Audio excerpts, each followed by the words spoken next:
예, 저희가 오늘 살펴볼 본문은요, 마가복음 8장입니다. 마가복음 8장 27절부터 38절까지인데요. 저희가 주님의 재림과 왕국에 대해서 계속해서 살펴보고 있는데요. 오늘 8번째 시간입니다. 그래서 오늘은 이 재림과 왕국을 기다리는 사람의 자세에 대해서 좀 살펴보려고 합니다. 주님의 재림과 왕국을 기다리면요, 주님께서는 상을 주시겠다고, 그러니까 주님께서 오시는 걸 기다리는 사람에게 상을 주시겠다고 주님께서는 약속을 하셨는데요. 그냥 주님 오셨으면 좋겠다. 이거는 사실 성경에서 말하는 주님을 기다리는 올바른 태도는 아닙니다. 그럼 이제 올바른 태도가 무엇인지 저희가 이번 시간에 좀 간략하게 살펴보도록 하겠습니다. 예, 본문이 좀 긴데요. 저희가 이해를 위해서 다 읽겠습니다. 마가복음 8장 27절부터 38절입니다. 예, 찾으셨으면 제가 받들어 읽겠습니다. 마가복음 8장 27절. 예수님과 그분의 제자들이 나가서 가이사랴 빌립보에 고을들로 들어갈 때 그분께서 길에서 자기 제자들에게 물으며 그들에게 이르시되 사람들이 나를 누구라고 하느냐 하시니 그들이 대답하되 침례자 요한이라 하나 어떤 이들은 엘리야라 하기도 하며 다른 이들은 대언자들 중에 하나라 하나이다 하매 그분께서 그들에게 이르시되 그러나 너희는 나를 누구라고 하느냐 하시니 베드로가 그분께 대답하여 이르되 주는 그리스도시니이다 하매 그분께서 그들에게 명하사 그들이 자기에 대하여 아무에게도 말하지 못하게 하시니라. 베드로가 바른 대답을 했죠. 근데 왜 주님께서 말하지 말라고 이딴속을 하셨을까요? 그 이유는요, 아직 제자들이 성령님을 받지 못했기 때문입니다.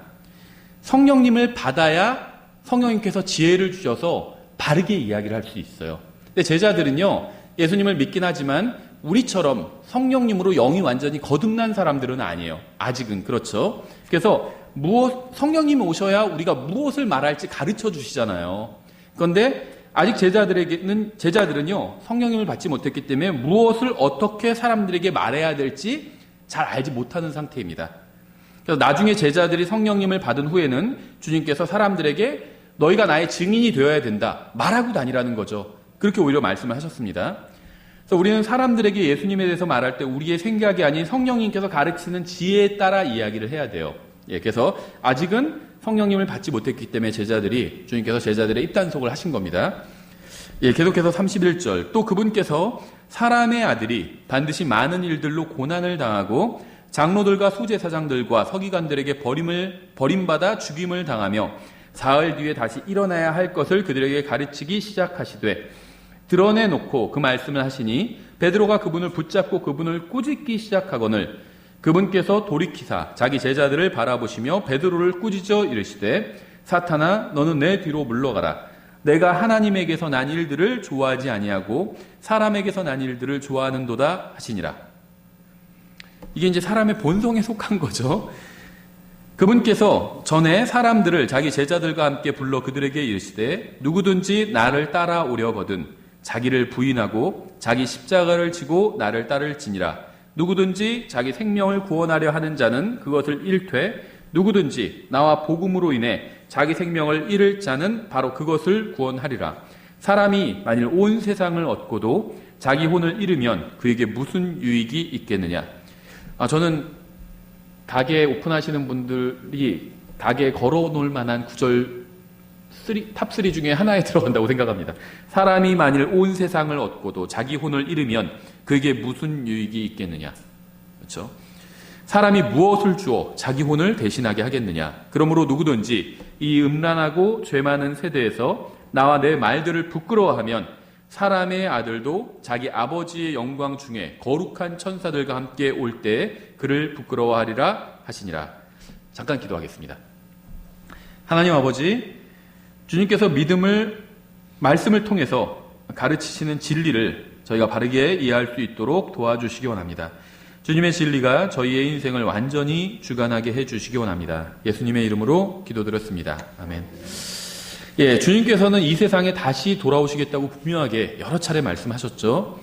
교회는 주님께서 부르시면 공중으로 들림받아 올라가서 주님과 함께 지상으로 주님과 함께 재림하게 됩니다.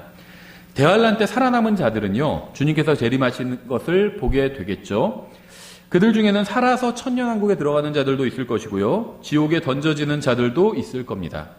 주님께서 이 세상에 다시 오실 때 수치를 당하게 될 사람들도 있을 겁니다. 오늘 읽은 본문의 뒷부분에서 그 얘기를 하시죠. 근데 여기서 이제 수치를 당한다는 것은요, 구원받지 못한다는 것을 의미하지는 않습니다. 구원받은 사람들 중에도요, 수치를 당하게 될 사람들이 있을 거예요. 벌을 받는다는 건 아니에요. 벌을 받는 것과 수치스러운 것과는 다른 거죠, 전혀. 그러니까는 구원받을 사람들 중에 주님께서 오실 때 다시 뭐 구원을 잃어버린다든지 아니면 벌을 받는다든지 그런 말은 성경에 없습니다. 다만 구원받은 사람들 중에 주님께서 오실 때 수치를 당할 사람은 있다는 거예요. 그러니까 부끄럽게 될 사람은 있다는 겁니다. 주님의 말씀을 부끄러워해서 그 말씀대로 살지 않은 사람들은 부끄러움을 당하게 될 거예요. 구원받은 사람들은요, 성경이 하나님의 말씀이라고 믿습니다. 그렇죠? 이건 어느 교회를 가도 예수님 믿는다고 그러면 성경 믿으세요? 다 믿는다고 그래요. 당연하죠? 하지만 구원받은 모든 사람이 말씀대로 사는 것은 아니에요. 그렇죠? 이거는 다른 교회나 독립침례교회나 다 마찬가지예요.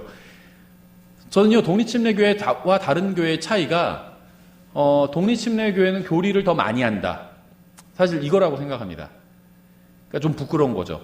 바른 성경을 알고 독립침례교회 사람들은 바른 성경을 알고 다 말씀대로 산다. 이랬으면 좋겠는데 현실은 그렇지가 않아요. 그렇죠?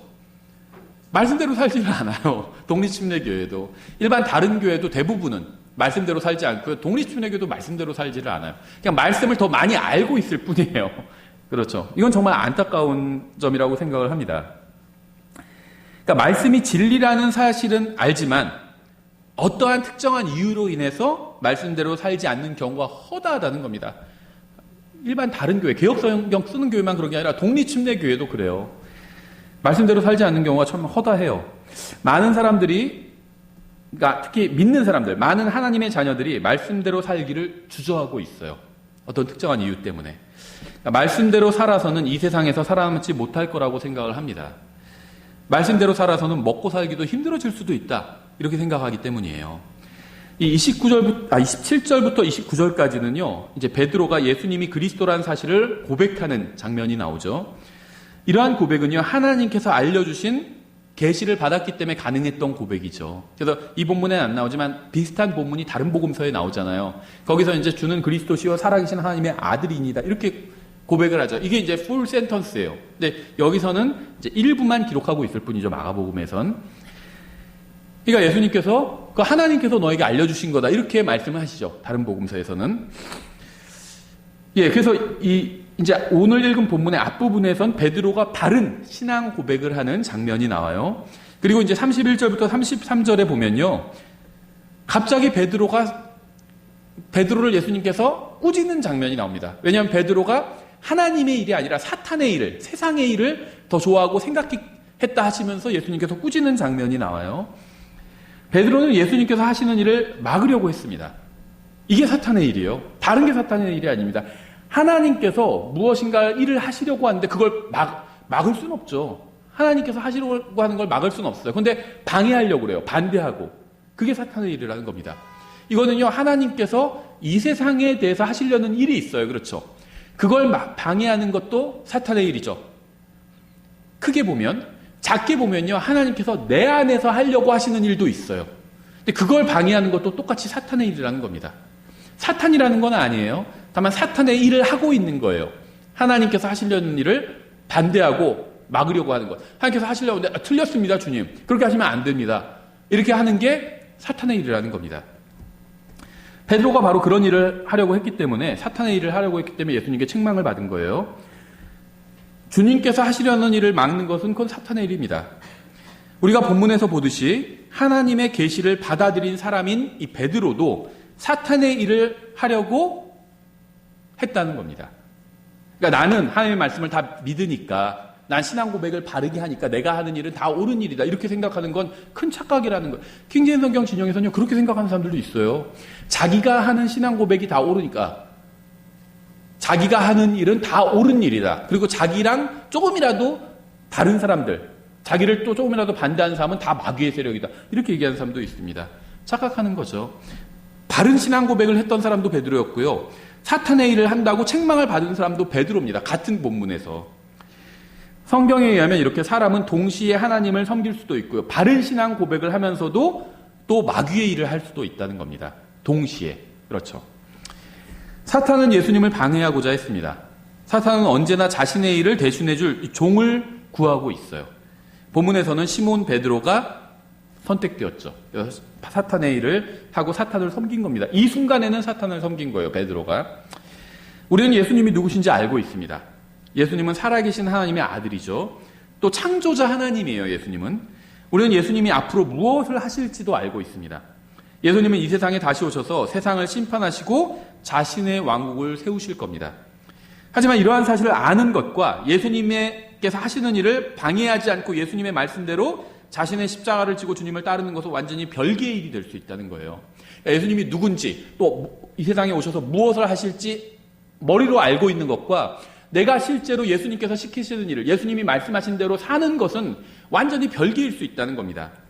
예수님을 믿고 그분이 누구시고 무엇을 하실지 알기는 하지만 그분의 말씀대로 살지 않을 수도 있다는 거예요.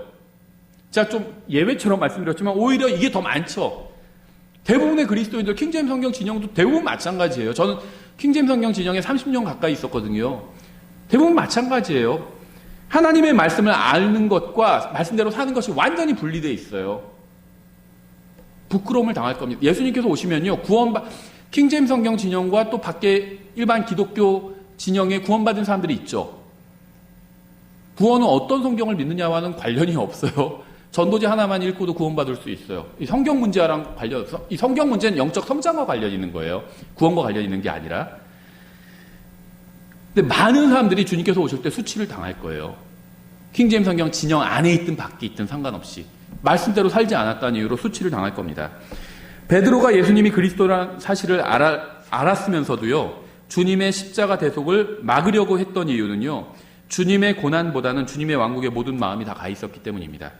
베드로는 주님의 왕국에서 영광을 누리는 것은 좋았지만 세상에서 고난받는 것은 싫었어요. 십자가는 싫었다는 겁니다. 십자가 없이는 왕관도 없죠. 저희도 초등학교에 이제 학교에서 집에 가운 알아오기 이런 게 있다고 그래서 가운을 하나 정하기로 했거든요. 근데 이제 성경 구절로 하면은 좋겠지만 또 이제 좀 이상할 수 있잖아요. 그래서 이 no cross, no crown 이걸 가운으로 이렇게 정했어요. 십자가 없이는 왕관도 없다. 그렇죠. 고난 없이는 영광도 없다. 세상에서는 그런 식으로 쓸 수도 있는 말이죠. 그러니까 세상에서도 통할 수 있는 말이고 또 성경적으로도 너무나도 당연한 말이에요. 십자가 없이는 왕관도 없어요. 근데 베드로는 십자가 없는 왕관을 원했던 겁니다. 그 주님께도 제안했던 거예요. 예수님 그리스도 아니에요. 근데 왜 십자가 고난을 지려고 해서 그냥 그거 건너뛰고 바로 왕국 세우세요. 이 제안을 하고 있는 거예요. 주님께서 고난받지 않으셨다면 우리는 영원한 생명을 누리지 못했을 겁니다. 마찬가지로 주님의 고난에 동참하지 않으면 왕국의 영광에도 동참할 수 없다는 겁니다. 구원은 값없이 받는 선물이지만 왕국에서의 통치에 참여하는 것은 자기를 부인하고 자기 십자가를 지고 주님을 따를 때에만 통치에 참여할 수가 있어요. 그렇죠? 주님의 말씀대로 살지 않고 주님께 상을 받을 수는 없다는 겁니다. 말씀대로 해야 상을 주죠, 주님께서도. 구원은 공짜예요. 말씀대로 살지 않고 어떻게 자기 마음대로 살아도 구원은 취소되지 않아요. 하나님의 자녀라는 게 취소되지는 않아요. 생각해 보세요. 큰 기업을 예를 들면 갖고 있는 운영하는 회장이고 아들들 중에서 물려주려고 그래요. 누군가에게. 근데 그 아들들 중에서 착실하게 살고요. 잘 예를 들면 경영 수업도 잘 받고요. 그런 아들이 있다면 그 아들에게 물려주겠죠. 아버지가 시키는 대로 다 하고요. 그럼 그런 아들에게 물려주겠죠. 하나 아들은 자기 마음대로 개판치면서 살고 있어요. 그 아들에게 물려줄 수는 없겠죠. 근데 그 아들은 넌 개판치면서 사니까 내 아들이 아니다. 그렇게는 못해요. 한 번 아들은 영원한 아들이에요. 바꿀 수가 없어요. 국적도 바꾸고요. 학적도 바꿀 수 있어요. 다른 대학 들어가서 학적도 바꾸고요. 국적도 바꿀 수 있어요. 근데 이 부모 자식 관계는 바꿀 수가 없어요. 이건 팩트이기 때문에. 그렇죠. 어떻게 바꿔요, 이거를? 한번 태어났는데, 그 부모님 밑에서 태어났는데, 이건 바꿀 수가 없어요. 그러니까 구원은 취소시킬 수 없어요. 하나님의 아들이라는 건 취소될 수가 없어요. 그런데 통치는요, 참여하지 못하게 될 수도 있다는 겁니다. 맡길 수가 없어요. 어떻게 맡겨요? 하나님의 말씀대로 살질 않았는데, 평생. 그러면 또 어떻게 맡기겠어요? 그렇죠. 예, 부모님이 뭘 맡기려고 할 때 자녀한테 맡길 수가 없어요. 똑같다는 거죠. 베드로는 주님께서 그리스도시니까 고난은 건너뛰고 바로 왕국을 세우시면 안 되겠느냐고 제안했던 거예요. 그랬다가 한마디로 요즘 말로 개박살 난 거죠, 주님께. 괜히 그런 얘기 했다가. 이 시편 22편이요, 메시아 시편이죠. 나의 하나님, 나의 하나님, 어찌하여 나를 버리셨나이까. 이런 거 기록된 메시아 시편이에요. 이사야서 53편은 고난받는 메시아에 관한 예언이 담겨 있죠. 근데 이 시편 23, 이제 다른 부분도 마찬가지인데요. 대표적이기 때문에 제가 말씀드리는 거예요. 시편 22편과 이사야서 53장의 기본적인 구조가 어떻게 되어 있는지 아세요? 앞부분에서는 고난받는 메시아를 다루고 있고요. 뒷부분에서는 통치하는 영광받는 메시아를 다루고 있어요. 노 크로스, 노 크라운이라는 거죠. 앞에 크로스가 있고 뒤에 크라운이 있다는 겁니다. 둘 다 구조가 똑같아요. 이 두 장 외에 다른 성경도 다른 문맥도 대부분 이 구조를 따르고 있습니다. 전반부에선 그리스도의 고난이 나오고 후반부에선 그리스도의 영광이 나와요. 베드로는 주님께 전반부는 건너뛰고 후반부로 바로 가자는 제안을 했던 겁니다. 주님께서는 그런 자세로는 아무런 보상도 받지 못하고 오히려 수치를 당하게 될 거다. 이렇게 말씀하고 있는 거예요. 그런 자세로 사는 사람은요, 구원 받았다고 해도 왕국에서 오히려 수치를 당하게 될 수도 있습니다. 마가복음 8장 22절부터 26절에서 주님께서는요, 눈먼 사람을 고쳐주셨습니다. 이러한 기적을 목격한 제자들에게 주님께서는 자신에 관해서 물어보셨어요. 그러니까 오늘 본문 앞에 부분에서 바로 눈먼 사람을 예수님께서 고쳐주시는 장면이 나와요. 그래서 그걸 기적을 보여주시고 그 다음에는 이제 오늘 본문이 나오는 거예요. 주님께서 자기에 대해서 물으신 겁니다. 예수님과 그분의 제자들이 27절 나아가 가이사랴 빌립보의 고을들로 들어갈 때 그분께서 길에서 자기 제자들에게 물으며 그들에게 이르시되 사람들이 나를 누구라고 하느냐 하시니 제자들은 주님의 물음에 답하기 시작하죠. 28절 그들이 대답하되 침례자 요한이라 하나. 이건 좀 이상한 답변이에요. 그렇죠? 왜냐하면요, 지금 기적을 보여주시고 물어보셨어요. 내가 누구라고 하느냐 하니까 요한이라고 합니다. 사람들이 이렇게 답을 했는데, 그러니까 왜 이게 이상한 답변이냐면요, 침례자 요한은 기적을 행한 적이 한 번도 없어요. 일단 성경엔 기록되어 있지 않아요. 그렇죠? 사복음서 어디에도 그가 기적을 행했다는 기록은 없습니다. 침례자 요한은 거룩하고 의로운 사람이었습니다. 또 거룩과 의에 대해서 설교했고요. 회개하라고 설교했습니다. 그렇죠? 눈먼 사람이 보고 저는 사람이 걷는 것은 침례자 요한과는 관련이 없는 일이에요. 그런 기적을 행한 적이 없기 때문에. 하지만 어떤 사람들은 엉뚱하게도 예수님이 침례자 요한이라고 생각을 했다는 겁니다. 그러니까 이미 이제 침례자 요한이 죽임을 당한 그 다음의 시점인 거죠. 왜 그런 생각을 했을까요? 아마도 이 이스라엘 일반 백성들은 헤롯은 자기 죄를 지적하니까 침례자 요한을 목잘라 죽였잖아요. 근데 이스라엘 일반 백성들은 침례자 요한을 아주 위대한 대언자라고 생각을 했죠. 그리고 예수님께서도 여자에게서 태어난 사람 중에서 가장 위대한 사람이라고 했어요. 그렇죠? 그러니까 침례자 요한이 가장 위대한 구약 성도인 겁니다. 왜 그런 줄 아세요? 대통령 비서실장이기 때문에 그런 거예요. 큰 권력을 쥐고 있는 거예요. 왕의 선두주자였잖아요. 그래서 다른 훌륭한 구약 성도들을 제치고 가장 위대한, 가장 여자에게서 난 사람 중에 가장 큰 사람. 이게 구약 성도 중에 가장 큰 사람이라는 거예요. 우리는 여자에게서도 낳지만 성령님에게서도 낳잖아요. 신약 성도예요, 이게. 그래서 사람들이 침례자 요한을 가장 위대한 사람이라고 생각하니까, 근데 예수님도 위대하니까 혹시 같은 인물이 아닌가? 이렇게 사람들이 착각했던 것 같아요. 두 번째, 어떤 이들은 엘리야라 하기도 하며, 이거는 첫 번째 대답보다는 좀 나은 답이죠. 왜냐하면 엘리야는 가장 많은 기적을 행한 사람이에요. 그렇죠? 엘리야보다 더 기적을 많이 행한 사람은 엘리사뿐이 없어요. 엘리사는 마지막으로 한마디로 소원을 빌 때 엘리야보다 더 기적을 많이 행하게 해달라고, 선생님보다 더 많이 행하게 해달라고 그렇게 했고 하나님께서 응답해 주셨잖아요. 그러니까 엘리사가 더 많은 기적을 행했는데 이제 그건 기도의 응답으로 그렇게 해주신 거고, 그 엘리사의 스승이었던 엘리야가 기적을 많이 행한 아주 대단한 대언자였죠. 그래서 엘리야라고 사람들이 얘기하는 게 어느 정도 타당하기도 하지만 사실은 이것도 엘리야는 사라진 지 오래됐죠. 몇백 년이 지났어요. 엘리야는 사라진 지. 아마 어떤 사람들은 이스라엘 역사에서 가장 기적을 많이 행한 인물을 생각하다 보니까 예수님이 엘리야일까 아닐까, 부활한 엘리야가 아닐까. 물론 엘리야 죽지 않았죠. 그러니까 다시 엘리야, 이 세상에 온 엘리야가 아닐까. 이렇게 생각을 했던 것 같아요. 잘못된 생각이었죠. 세 번째, 다른 이들은 대언자들 중에 하나라 하나이다 하네. 이건 좀 맞는 대답인 것도 같은데 예수님도 대언자잖아요. 그렇죠? 제사장, 왕, 대언자 이 세 가지 직분을 갖고 계시죠. 그런데요, 이거는 이제 이 부분에서 틀려요. 대언자들 중에 하나, 사람들 중에 한 사람일 뿐이다. 이런 말이 있죠. 그런 의미로 썼다면 이건 좀 잘못된 대답이에요. 예수님을 낮춰서 본다는 의미에서 틀린 답이라는 겁니다.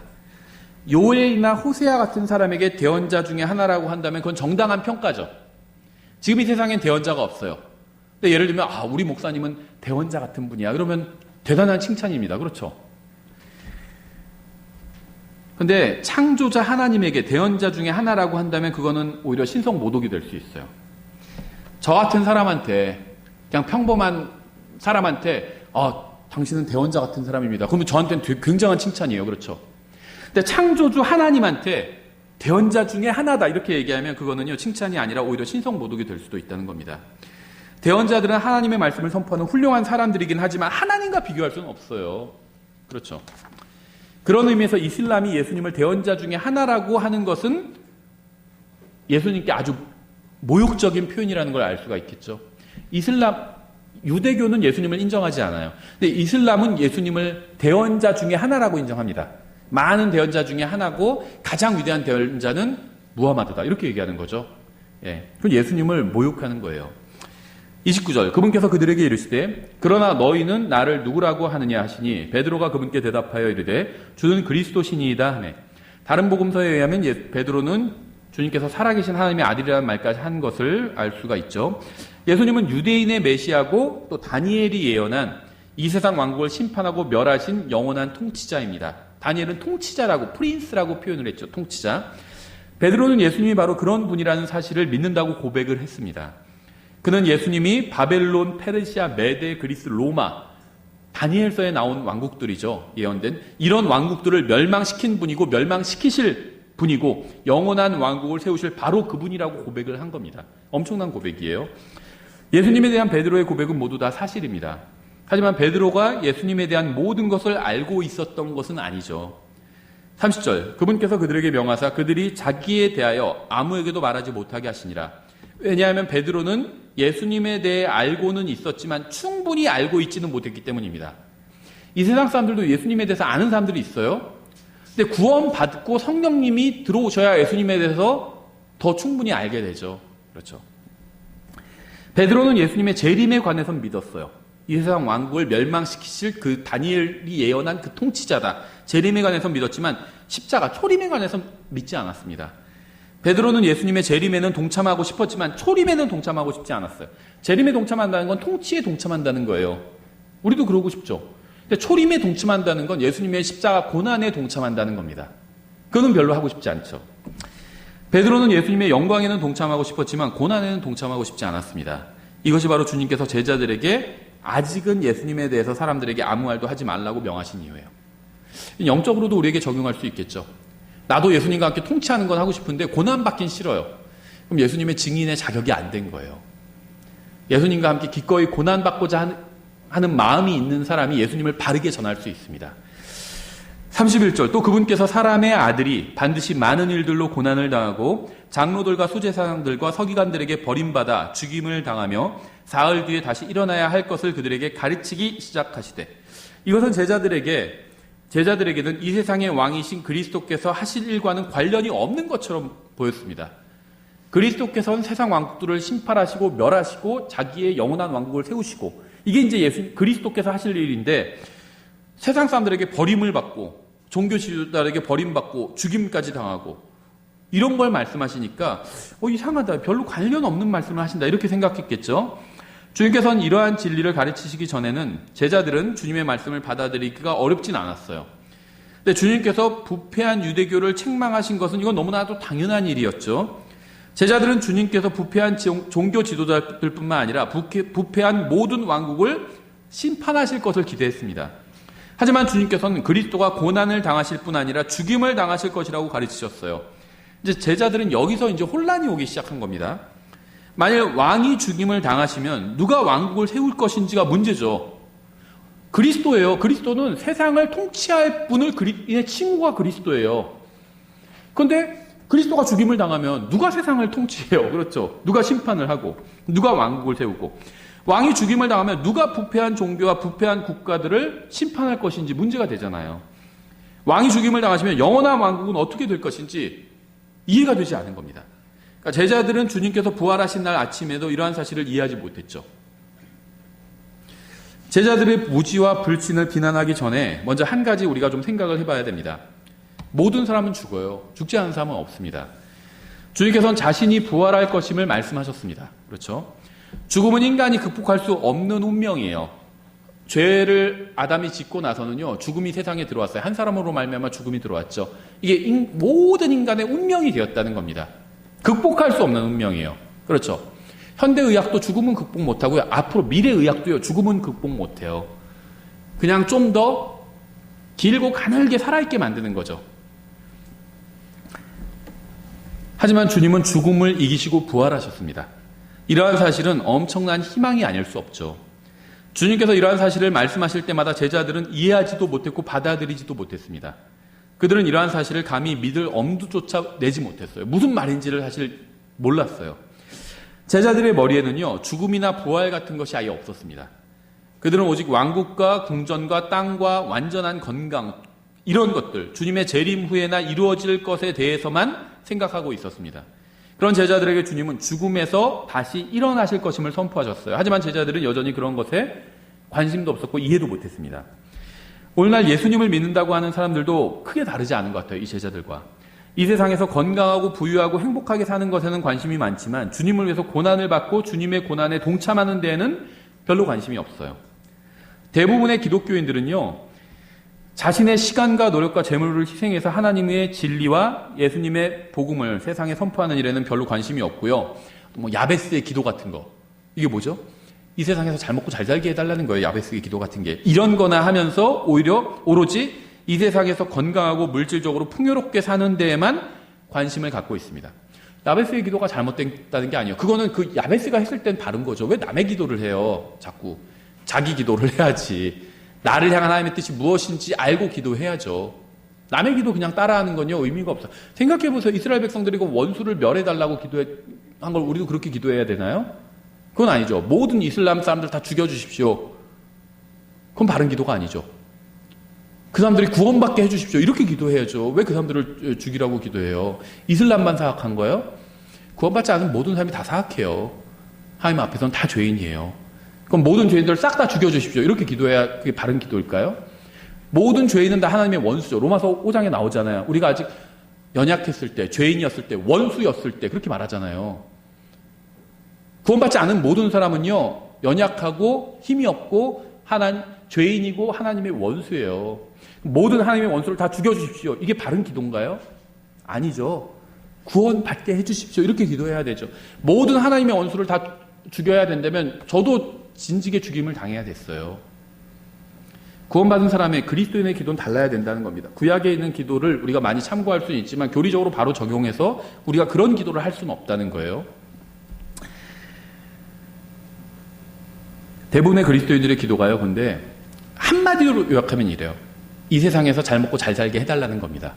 그걸 다른 식으로 표현하고 있을 뿐이요. 잘 먹고 건강하게 잘 살게 해주십시오.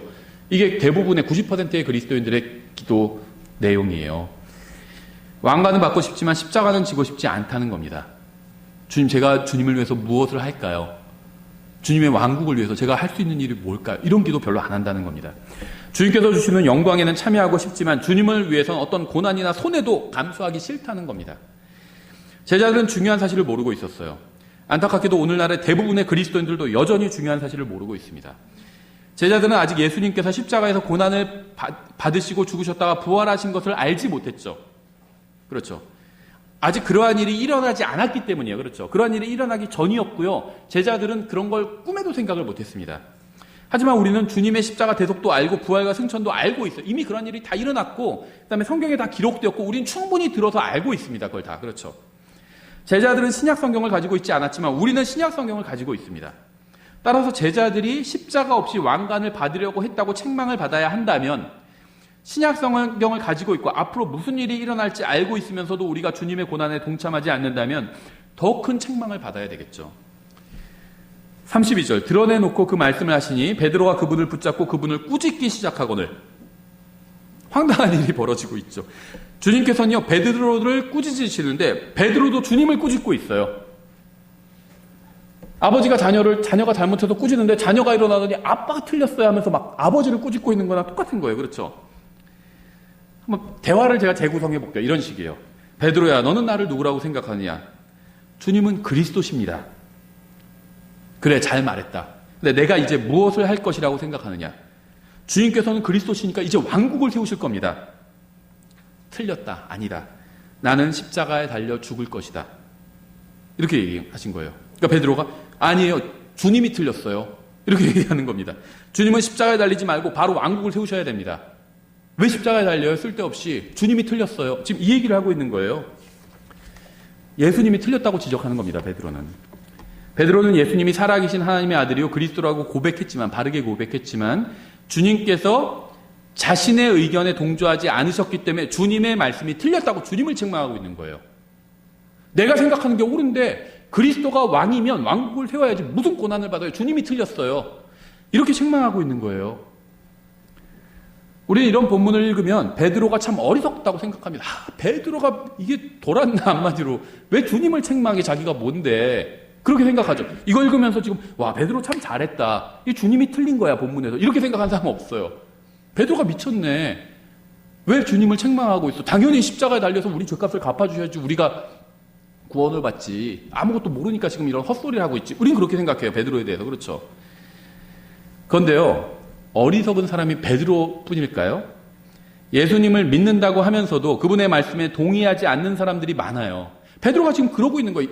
예수님을 믿는다고 그래요. 주는 그리스도시요 살아계신 하나님의 아들입니다. 바르게 고백했잖아. 믿는다는 거예요. 그 말은 다른 말로 하면. 근데 예수님이 말씀을 하시는데 틀렸는데요. 그건 이렇게 얘기하는 거예요. 믿는다고 하면서도 말씀에 동의하지 않기 때문에 말씀대로 살지 않는 거예요. 믿는다고 하면서도요, 말씀을 믿지 않는 사람들은 많다는 겁니다. 구원은 받았지만 하나님의 말씀을 다 믿는 건 아니라는 거예요. 그러니까는 제가 대부분의 킹제임스 성경 진영 포함해서 대부분의 그리스도인들이 말씀대로 살지 않는다고 말씀드렸죠. 그 이유가 뭐냐면요, 구원은 받았지만 말씀을 믿지 않기 때문이라는 겁니다. 베드로는 예수님을 부인하진 않았어요. 예수님 가만히 보니까는 이상한 말씀하시고 그리스도 아닌 것 같아요. 이러지 않았다는 겁니다. 베드로는 그저 예수님이 틀렸다고 예수님을 책망했을 뿐이에요. 예수님이 그리스도 맞아요. 하나님 맞아요. 창조자는 맞아요. 근데 예수님 틀렸어요.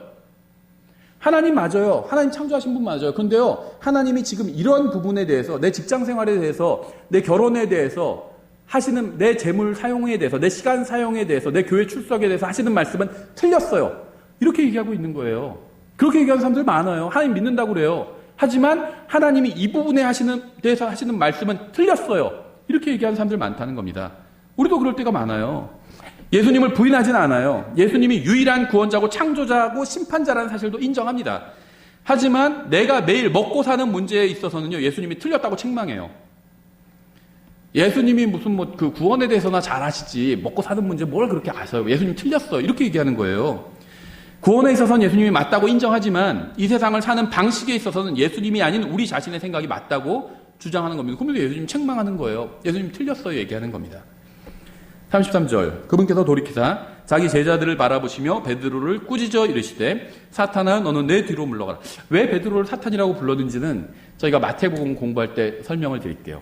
이건 약간 교리적인 다른 문제가 있어요. 베드로가 사탄은 아니에요. 사탄아 너는 내 뒤로 물러가라. 내가 하나님에게서 난 일들을 좋아하지 아니하고 사람에게서 난 일들을 좋아하는도다 하시니라. 베드로는 바른 신앙은 고백을 했지만 본능적으로는 사탄이 원하는 것을 했습니다. 베드로는 바른 답을 했지만 그의 육신은 십자가 없는 왕관을 원했어요. 그래서 사람들에게서 난 것, 이게 육신이에요. 이걸 좋아한다는 겁니다. 하나님의 말씀보다, 하나님에게서 난 것, 하나님의 말씀보다 사람에게서 난 것, 자기 육신을 더 좋아한다는 겁니다. 바른 답을 하는 것도 중요하죠. 하지만 그보다 더 중요한 것은요, 주님의 말씀을 거부하지 않고 그 말씀대로 행하는 겁니다. 그러니까 바른 답을 가치 있게 만드는 것은요, 그 바른, 자기가 말한 대로 하는 거예요. 제 말을 가치 있게 만드는 것은요, 제가 말한 대로 사는 겁니다. 그렇죠? 하나님의 말씀은 진리라고 하는데 이 말씀대로 안 살아요. 그럼 어떻게 되죠? 수치를 당하게 되겠죠. 그렇죠. 저 사람 성경이 하나님의 말씀이라면 하나님의 말씀이랑 자기가 믿는다고 말한 것과 반대로 살아. 그럼 수치를 당하죠. 문제는 아담으로부터 물려받은 우리의 옛 본성은요, 주님의 말씀을 거부했던 베드로의 옛 본성과 항상 같은 것을 선택한다는 겁니다. 우리의 육신은 하나님의 일보다 항상 세상의 일을 더 좋아해요. 우리 사람에게서 난 것을 더 좋아합니다. 구원받은 사람 안에도 여전히 주님의 일보다 사탄의 일을 더 좋아하고 선호하는 본성이 있다는 것이 바로 문제라는 거예요. 사탄의 일이 뭐 다른 게 아니에요. 하나님의 말씀을 막는, 하나님께서 무엇을 말씀하시고 하려고 하시는데 그걸 막는 거 있잖아요. 그게 사탄의 일이에요.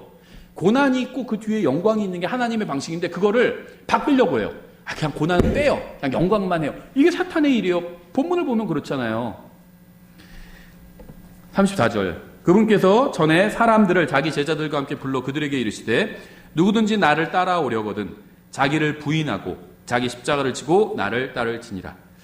주님께서는 딱 베드로가 말하는 걸 보시고요. 제자들이 무엇을 모르고 있는지 간파를 하신 겁니다. 그래서 사람들을 불러 모아서 왕국을 기다리는 사람에게 가장 필요한 태도, 자세가 무엇인지 알려주신 거예요. 자기를 부인하고 자기 생각 버리라는 겁니다. 하나님께서 말씀하셨으면 네 하고 그 말씀에 순종해서 그대로 살아야죠. 그게 말씀을 믿는 거예요. 저도 잘 몰랐어요. 내가 아는 게 믿는 거라고 생각했습니다. 이걸 지적 동의라고 불러요. 성경에 없는 말이지만 지적 동의예요. 이게 지적으로 동의한 걸 믿음이라고 생각했어요. 그래서 어떤 예수님의 재림에 대해서 교리를 알면 교리를 많이 알수록 내 믿음이 큰 거라고 생각했습니다. 아는 것과 믿는 건 달라요. 믿는 건요, 행하는 거예요. 내가 행하지 않으면 믿지 않는 겁니다. 그렇죠? 제가 어디에 돈을 많이 숨겨놨으니까 그걸 찾아가서 쓰십시오. 누구한테 이렇게 얘기했어요? 그 사람이 네, 그렇게 믿어요. 거기에 숨겨놓은 걸 돈 많이 숨겨놨다고 믿습니다 하면서 찾아가지는 않아요. 그럼 믿지 않는 겁니다. 그냥 머리로만 그렇게 생각하는 거예요. 그럴 수도 있겠다 생각하는 겁니다. 진짜 믿는 사람은 가서 그거 캐서 자기가 그걸 사용하죠. 그게 믿는 거예요. 예수님께서 이 세상에 다시 오신다라고 믿는다면 그렇게 살아야죠. 주님께서 오실 걸 대비하면서 살아야죠. 예전에 그런 일이 있었잖아요. 저 90년 저는 그 7월에 예수님을 믿었거든요. 92년 10월 28일인가 휴거 파독이 있었죠. 그때 막 92년 10월 28일에 휴거된다고 해서 그 다미 선교회에서 막 흰 옷 입고 사람들 막 12시에 휴거된다고 막 그거 막 방방 뛰면서 기다리고 있었어요. 그래서 혹시 그 사람들 집단 자살할까봐 뒤에 막 구급차도 있었고요. 막 기자들도 다 있었어요. 근데 기자 중에 하나가 거기 지도하는 사람한테, 인도자한테 그렇게 얘기했어요. 정말 오늘 밤 12시에, 10월 28일 12시에 휴거된다고 믿습니까? 이 세상을 떠나실 거라고 믿습니까? 믿습니다. 막 그렇게 얘기해요. 그러면요, 그 다음 날부로 이 다미선교의 재산을 저에게 명의 이전을 해줄 거를 써줄 수 없냐고. 계약서를. 미쳤어요? 내가 그렇게 하게 그러는 거예요, 그 사람이. 휴거될 걸 믿는다며 왜 그거 못 써주냐는 거예요. 안 믿는 거죠. 안 믿는 겁니다. 그렇죠. 믿는다면 써줄 수 있어요. 믿음은 행위예요. 믿지 않는 거예요. 머리로만 그냥 그렇게 바라고 생각하는 거죠. 믿는 게 아닙니다. 그것은.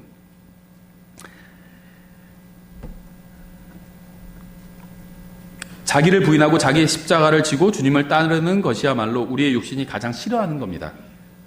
주님의 십자가는 세상에서 침뱉음과 거부당하는 것이고 조롱당하는 것이고요. 고통당하는 것이고 심지어 죽임을 당하는 거예요. 이게 주님의 십자가예요. 그렇죠.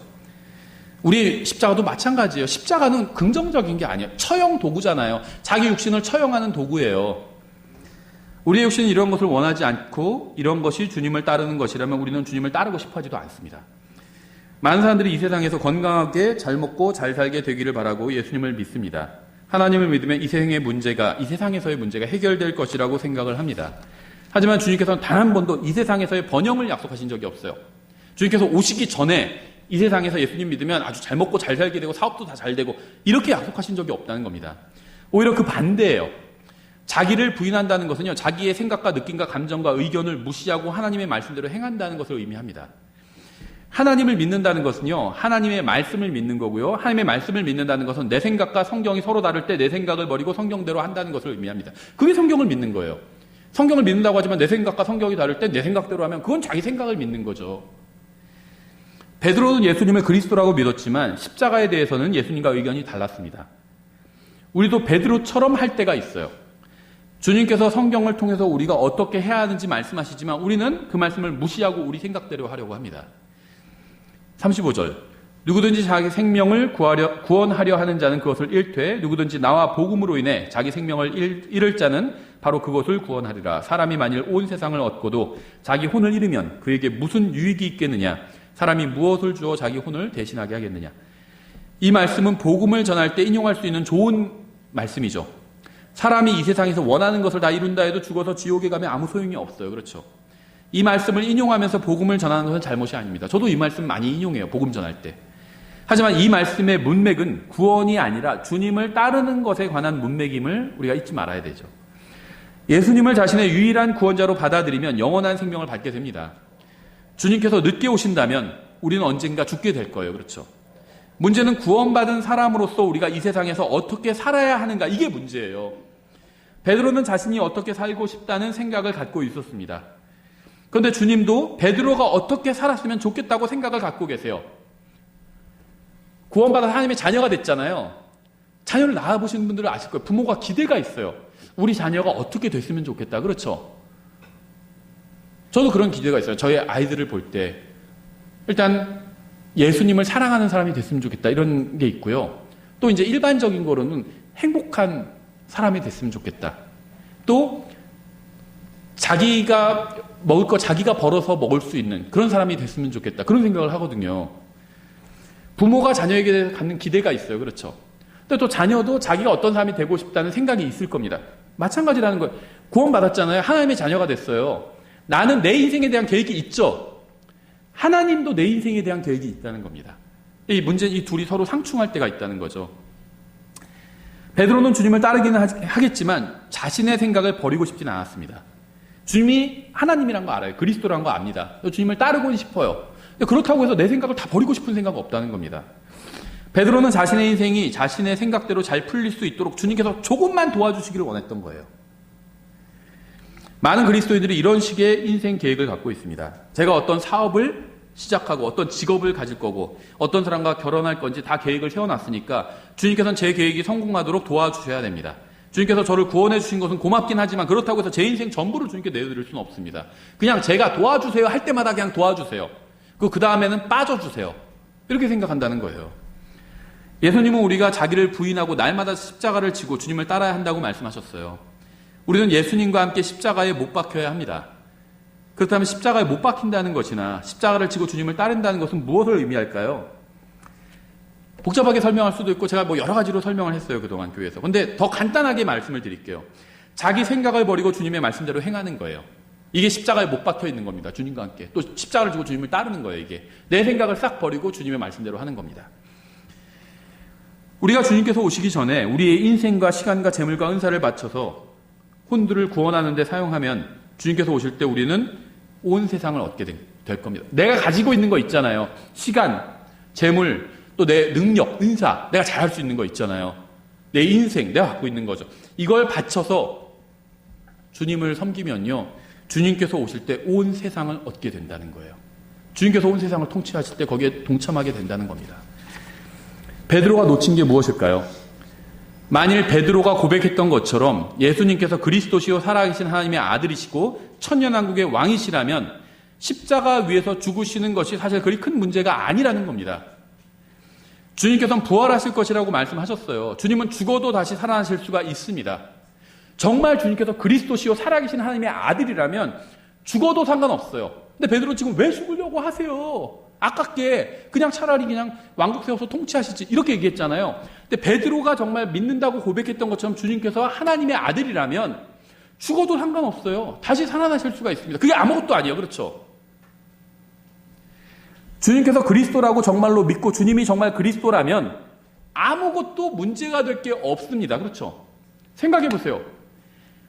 예수님이 하나님이고 나는 그분과 영원히 함께 살 거고 그분은 나의 신랑이 되실 것이고 나의 가장 친한 친구가 될 것이고 나와 한 몸을 이루실 거예요. 정말 그걸 믿는다면 문제될 게 뭐가 있나요? 죽음이 어떻게 되죠? 다시 살아나면 그만이죠. 그러니까 하나님, 우리 측면, 사람 측면에서 볼 때는 항상 문제가 많아요. 뭐도 문제고, 우리 집안도 문제고, 뭐도 문제고, 자동차가 고장나서 자동차도 문제고, 뭐도 문제고, 저 세상에서 전염병도 돌아서 문제고, 문제가 너무 많아요. 하나님의 측면에서 보면 문제가 있을까요? 뭐가 고장난 게 문제일까요? 누가 병 걸린 게 문제일까요? 큰일 났다, 저 사람 병 걸렸어, 어떻게 이러실까요? 자동차, 그렇죠, 집 사기 맞았다, 큰일 났다, 하나님께서 막 그러실까요? 와, 전염병도 온데 이거 어떡하냐, 매일 막 늘어난다, 막 감염자, 하나님께서 그게 문제일까요? 하나님 앞에서? 하나님 앞에는 문제가 하나도 없습니다. 그렇죠? 정말 예수님을 생각해보세요. 나의 구원자고 나를 사랑하신다고 믿고 나의 신랑이 되신다고 믿고 나의 영원한 친구가 되신다고 믿고 나와 한 몸을 이루실 분이라고 믿는다면 그러면 아무것도 문제가 되지 않아요. 무슨 일이 일어나도. 주님은 주님께서 이 세상에 왕으로 오시기 전까지 자기를 부인하고 십자가를 지고 주님을 따르라고 말씀하셨습니다. 주님께서 오시기 전까지 이게 우리가 할 일이에요.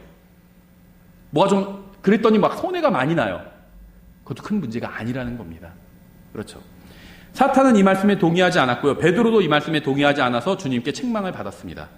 베드로는 아주 중요한 진리를 놓쳤어요. 불행하게도요, 오늘날 많은 그리스도인들이 베드로가 놓친 것을 놓치고 있습니다. 주님께서 정말 그리스도시요 다시 오셔서 세상을 심판하시고 왕국을 세우실 것을 믿는다면 이 세상에서 어떤 일이 일어나고 나에게 어떤 일이 일어나도 본질적으로 문제가 되는 것은 아무것도 없다는 겁니다. 더 좋은 직장에 다니고 더 좋은 차를 타고 더 좋은 집에 사는 것은 이 세상에서 중요한 일일 수 있어요. 하지만 좋은 직장에 다니지 않고 좋은 차를 타지 않고 좋은 집에 살지 않는다고 해서 큰일이 일어난 건 아니라는 겁니다. 전 여러분들이 좋은 직장 다니고 좋은 차 타고 좋은 집에서 사셨으면 좋겠어요. 하지만 그렇지 않다고 해서 큰일 난 건 아니라는 거예요. 큰일 난 거 아니에요. 그냥 조금 불편할 뿐이에요. 전 여러분이 불편하지 않았으면 좋겠어요. 더 편했으면 좋겠습니다. 하지만 조금 불편하다고 해서 뭐가 대단히 큰일 난 건 아니라는 겁니다. 전 여러분이 건강했으면 좋겠어요. 근데 건강하지 않다고 해서 큰일 난 건 아니라는 거예요. 38절. 그러므로 누구든지 이 음란하고 죄 많은 세대에서 나와 내 말들을 부끄러워하면 하나님의 말씀대로 사는 건 부끄러워. 그렇게 생각하는 사람들이 있어요.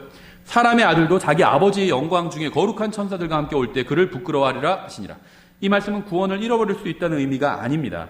한 번 받은 구원은 잃어버릴 수가 없어요.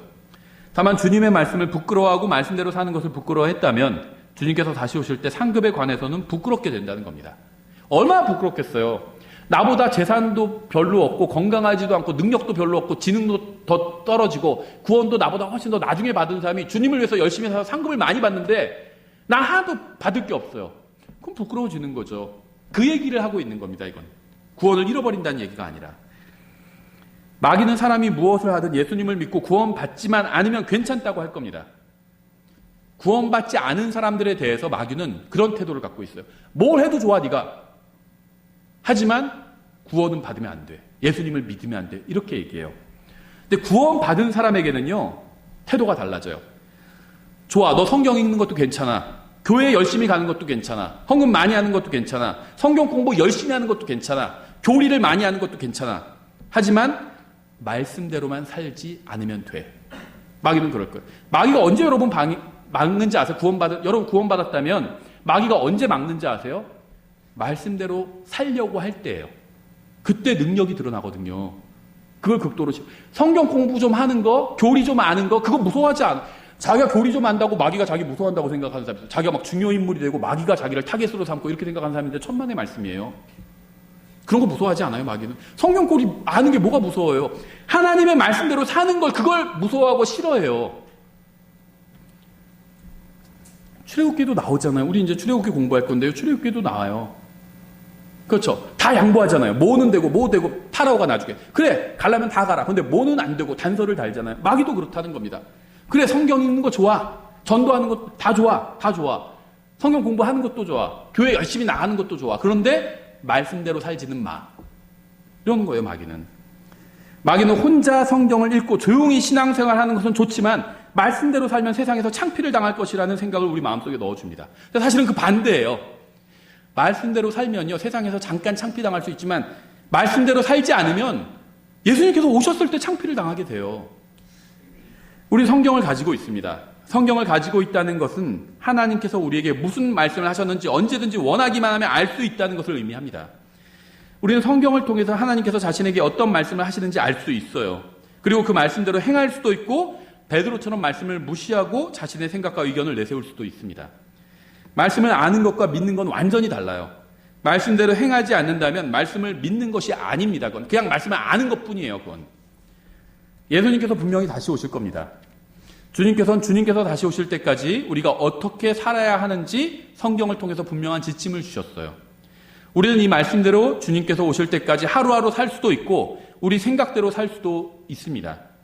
만일 우리가 우리의 생각이나 의견을 버리고 세상이 우리를 어떻게 보든 상관하지 않고 우리에게 주어진 소중한 시간과 은사와 재물과 인생을 가지고 혼두를 구원하고 진리를 선포하는 데 사용한다면 주님께서 세우실 왕국에서 우리에게 충분한 보상을 주실 거예요. 주님을 위해서 신실하게 산 사람에게는 주님의 왕국에서 통치할 수 있는 자리를 주실 겁니다. 그래야지 주님도 천사들 앞에서 명목이 설 거 아니에요. 구원은 받았지만 자기 멋대로 산 사람한테 통치할 자리를 주면 오히려 주님이 부끄럽겠죠. 그렇죠? 자녀가 개판치고 살면 부모가 부끄러운 거잖아요. 부모가 욕먹잖아요. 주님을 위해서 신실하게 살지 않은 사람에게 왕국에서 통치하는 자리를 준다면 오히려 주님께 수치가 될 겁니다. 예수님 없이 죽는 것은 끔찍한 일이죠. 지옥에 가니까. 그런데요, 예수님 없이 사는 것도 끔찍한 일이에요. 여러분이 예수님을 믿었다면 여러분의 죽음에는 예수님께서 함께 하실 겁니다. 하지만 예수님을 구원자로 믿었다는 것이 여러분의 인생 전체가 하나님이 동행하시고 하나님께 영광을 돌리는 인생이 자동으로 되는 것은 아닙니다. 여러분의 죽음에 예수님이 있듯이 여러분의 인생, 매일의 삶에도 예수님이 함께 계셔야 합니다. 여러분의 인생을 출생부터 죽음까지 한번 쭉 보세요. 80대 중반, 요즘 평균 수명이 그렇죠. 대한민국에. 그럼 저는 이제 절반 좀 넘게 왔어요. 저보다 좀 더 사신 분들도 많이 계시고, 저보다 이제 들어온 분들도 있을 겁니다. 난 인생에서 어느 정도까지 왔는지 한번 생각해 보세요.